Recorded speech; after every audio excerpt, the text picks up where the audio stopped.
March for ইউনূসের কিন্তু সেই সমাবেশ আবার শুরু হয়ে গেছে ঠিক শাহবাগের চত্বর থেকে, অর্থাৎ বাংলাদেশ জাতীয় জাদুঘরের সামনে থেকে কিন্তু তাদের আন্দোলন চলমান রয়েছে। তাদের আন্দোলনকে ঘিরেই কিন্তু রয়েছে নানান জল্পনা কল্পনা ছাত্রদের মুখ থেকে, যেমনটা আমরা জানতে পেরেছিলাম। ছাত্র জনতার কথা, ডক্টর ইউনূসকে রাষ্ট্রপতি করতে হবে, জাতীয় সরকার গঠন করতে হবে, সংবিধান সংস্কার করতে হবে, জুলাই গণহত্যাকারী আওয়ামী লীগের বিচার সম্পন্ন করতে হবে এবং ডক্টর ইউনূসকে কমপক্ষে 5 বছর সময় দিতে হবে যাতে করে জুলাই গণহত্যাকারী আওয়ামী লীগের বিচার সম্পন্ন করতে পারে এবং সংবিধানের যে সংস্কারগুলো রয়েছে সেই সংস্কার যেন করতে পারে।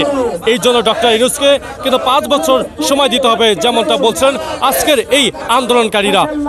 দর্শক, আপনাদেরকে ঠিক যুক্ত করেছে কিন্তু শাহবাগ থেকে। শাহবাগের ঠিক জাতীয় জাদুঘরের সামনে যে গেটটা রয়েছে সেই গেটের সামনে কিন্তু তারা এখন তাদের আন্দোলনকে ঠিক প্রখর রোদের মধ্যে কিন্তু চলমান রেখেছে।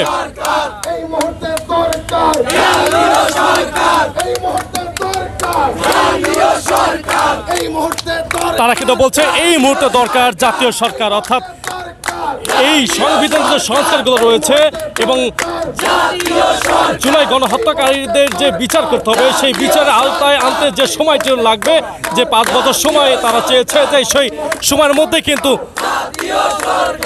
জুলাই হত্যাকারীদের কিন্তু বিচার করতে হবে, এমনটি বলছিলেন এই আন্দোলনকারীদের। দেশ এবং দেশের বাইরে বিশ্বের যে কোনো প্রান্ত থেকে চ্যানেলের সাথে সংযুক্ত রয়েছেন সবাইকে স্বাগতম জানাচ্ছি আমি সবুর খান। দর্শক, আপনাদেরকে তো সংযুক্ত করেছে ঠিক শাহবাগ চত্বর, অর্থাৎ বাংলাদেশ জাতীয় জাদুঘরের সামনে থেকে কিন্তু আপনাদেরকে সংযুক্ত করেছি।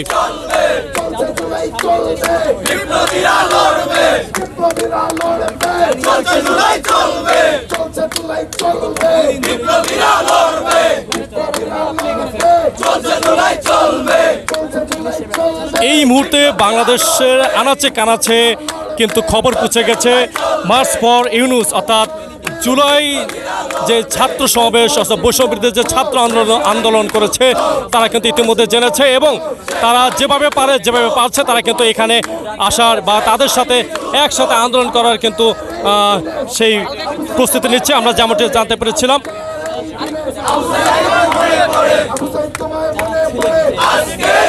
তারা বলছে তাদের কিন্তু আন্দোলন কিন্তু এখনো শেষ হয়নি, আবু সাইদ মুগ্ধ, শেষ হয়নি যুদ্ধ, অর্থাৎ তাদের ভিতরে অনেকেই কিন্তু বৈষম্য তৈরি করে ফেলছে, সেই বৈষম্য কিন্তু নিরসন করতে হবে, সেই দাবি নিয়েই কিন্তু আজকে তারা এখানে অনুসরণ করেছে।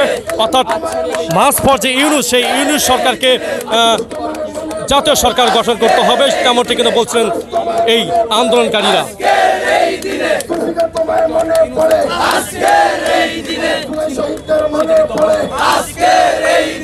এই মুহূর্তে দর্শক ঠিক শাহবাগের চত্বরের সামনেই কিন্তু হাজার হাজার লোকের সমাগম সৃষ্টি হয়েছে, শুধুমাত্র এই আন্দোলনকে কেন্দ্র করে কিন্তু তাদের সমাগম সৃষ্টি হয়েছে। বাংলাদেশ